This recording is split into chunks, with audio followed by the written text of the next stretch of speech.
On je Lance Armstrong prizna da je sve uzeo na zemaljci. Ono je opri debelo je Winfrey, nije mi problem što je debela, no je stvarno... No što je Winfrey. Eto. Gdje priča, Amerikanci me zbog toga izluđeš. Kao Bill Clinton što je plaka kad mu ona... Jeste, I'm sorry. Ma nije, kad je se dešao, nije plaka. Eto tako. Jesi gledao ono, kreten? Ko je?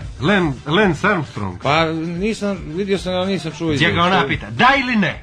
A rekao bi ne, seri. Jesam sve, ali ne seri.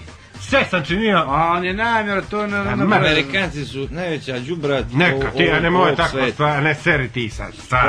Sveta. Nemoj tako. Ne možeš tako da pričaš. Živa istina. Ne možeš.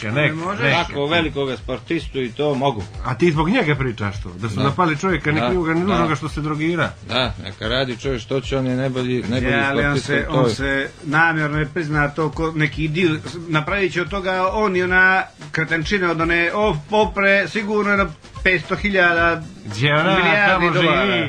I Tom Cruise i oni sve, što će oni idu pod milijardi dolara? Ti imaš kretenu, ti koji ne poznaješ sport, olimpijske igre. Olimpijskim igrama američka reprezentacija izuzeta od doping kontrole. Toga nema niđe. A ima, evo, to što kako Amerikanciju bombardovali su, da svi rekao da im sudi. Dođu svi nagrđeni, napumpani i moraju uzeti zlatnu medalju. A što te...